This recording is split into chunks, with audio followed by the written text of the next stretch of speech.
Assalamualaikum warahmatullahi wabarakatuh.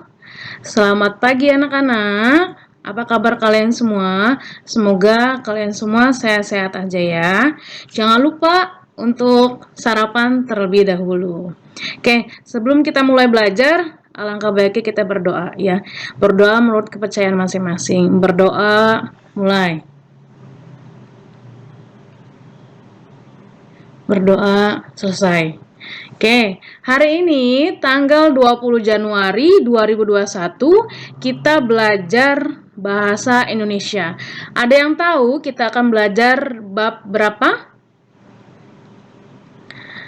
Ya, bab 5 yaitu tentang puisi rakyat. Oke.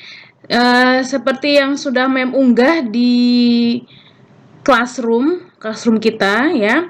Ada bahan ajar bahasa Indonesia yaitu dengan judul mengidentifikasi dan menyimpulkan puisi rakyat. Oke, silakan kalian baca dulu ya. Setelah kalian baca, kita akan bahas bersama-sama isi dari bahan ajar ini.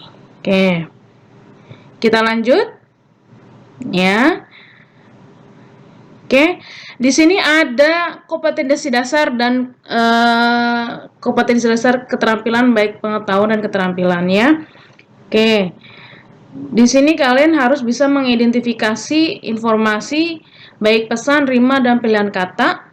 Di sini kalian harus bisa menyimpulkan isi puisi rakyat. Tentunya isi puisi rakyatnya itu hanya ada 3, yaitu pantun, syair, dan gurindam saja. Oke, kita lanjut ya. Nah, di sini ada peta konsep. Ini bab 5 yang akan kita pelajari ya. Dan untuk pertemuan kali ini hanya ada 2 subbab, yaitu ciri puisi rakyat dan isi puisi rakyat. Oke. Nah, kita mulai dari yang subbab pertama yang A, poin A, yaitu mengidentifikasi ciri puisi rakyat. Oke, ada yang udah tahu apa sih itu puisi?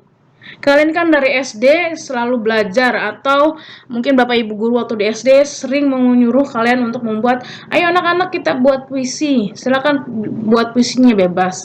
Selalu terngiang-ngiang, bahkan banyak lomba-lomba tentang puisi. Sebenarnya kalian tahu nggak sih puisinya itu apa? Puisi itu apa? Apalagi jenisnya yaitu puisi rakyat, atau macam-macam dalam puisi rakyat itu apa? Oke, di dalam bahan ajar sudah menjelaskan semua ya, bisa kalian lihat di sini. Apa itu puisi? Apa itu puisi rakyat? Apa saja jenis puisi rakyat? Oke, puisi ya. Pada dasarnya pengertian puisi yaitu pengungkapan suatu perasaan secara tulis. Ya, ini menurut KBBI yaitu puisi adalah ragam sastra yang bahasanya terikat oleh irama, mantra, rima, serta penyusunan larik dan bait.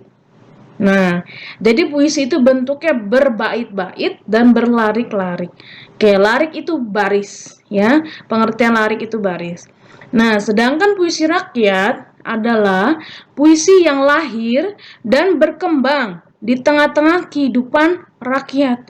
Ya, namanya juga puisi rakyat, pasti timbulnya puisi-puisi rakyat itu lahir atau ditulis di tengah-tengah kehidupan suatu kumpulan masyarakat. Atau puisi rakyat itu merupakan nama lain dari puisi lama ya. Apa sih Mem? Kok ada nama puisi lama gitu? Ada nama puisi baru? Nah, di sini Mem jelaskan ya.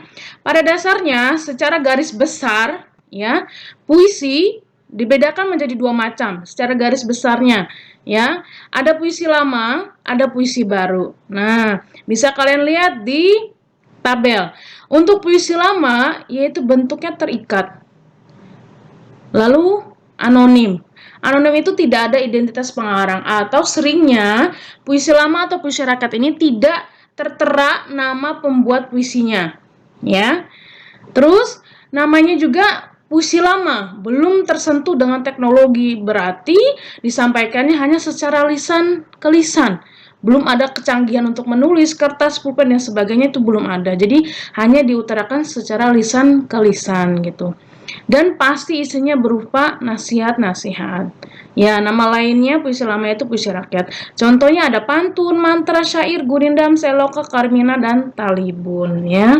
Untuk puisi baru bentuknya bebas. Ya, bentuknya bebas. Bebas dalam arti dia tetap berbait-bait, tetap berlarik-larik, namun tidak ada ketentuan seperti rima, tidak ada ketentuan seperti irama, seperti itu, ya. Nah, karena ini sudah lebih baru, sudah ada kecanggihan teknologi, ya, sudah ditemukannya kertas, pulpen, dan sebagainya, maka memiliki identitas pengarang dan disampaikannya bisa secara lisan dan tulisan, sudah lebih didokumentasikan kalau di puisi baru ini ya. Dan karena bentuknya bebas, dia pasti berisi curahan hati si penulis, seperti itu. Bukan lagi nasihat selalu, tapi lebih mudahnya curahan hati penulis. Puisi baru nama lain dari puisi baru yaitu puisi modern ya. Contohnya banyak, untuk puisi baru contohnya banyak sekali. Ini sedikitnya saja ya. Bisa kalian searching di Google, banyak sekali. Jenisnya ada balada, himne, ode, epigram, romansa, elegi, satira, distikon, terzina, dan lain-lain, masih banyak lagi ya. Kita lanjut. Nah, untuk kali ini, untuk bab puisi rakyat bab 5 ini, kalian hanya akan mempelajari 3 dari puisi rakyat, yaitu pantun, syair, dan gurindam. Apa sih pantun, syair, dan gurindam? Apa sih bedanya? Nah, untuk itu kalian jangan lupa baca buku Mandiri halaman 145 sampai 147 dan baca buku Perpus halaman 166 dan 173 ya. Jangan lupa nih dibaca ya. Oke, kita lanjut. Nah, ini perbedaannya. Untuk pantun, apa sih pantun? Ada yang tahu? Ya, pantun yaitu sesuatu ucapan yang teratur, terarah, mendidik, dan bentuknya santun. Cirinya, satu bait terdiri dari 4 baris atau 4 larik. Tiap baris terdiri dari 8 sampai 12 suku kata. Ya, baris pertama dan baris kedua disebut sampiran, sedangkan baris ketiga dan keempat disebut isinya. Dan untuk pantun pasti memiliki rima AB, ya. Apa sih rima AB? Nanti Mem akan berikan contohnya. Oke. Di sini bisa kalian lihat ya. Untuk syair merupakan bentuk dari kata syuur yang berarti perasaan menyadari, kemudian berkembang menjadi kata syi'ru. Ini berasal dari bahasa Arab ya, yang berarti puisi dalam pengetahuan umum. Sama seperti pantun, satu bait terdiri dari 4 baris. Tiap baris terdiri dari 8 sampai 14 suku kata. Bahasa yang digunakan bahasa kiasan. Nah, untuk syair ini berbeda dari pantun. Untuk bahasa syair selalu kiasan. Kiasan itu makna konotasi. Artinya makna tidak sebenarnya. Ya. Rima dari syair yaitu a. Berarti ujung dari kata setiap barisnya itu sama, A semua gitu ya. Gurindam selanjutnya berasal dari bahasa India yaitu kirindam yang berarti perumpamaan. Gurindam kental sekali dengan nasihat agama dan moral. Betul. Untuk gurindam sendiri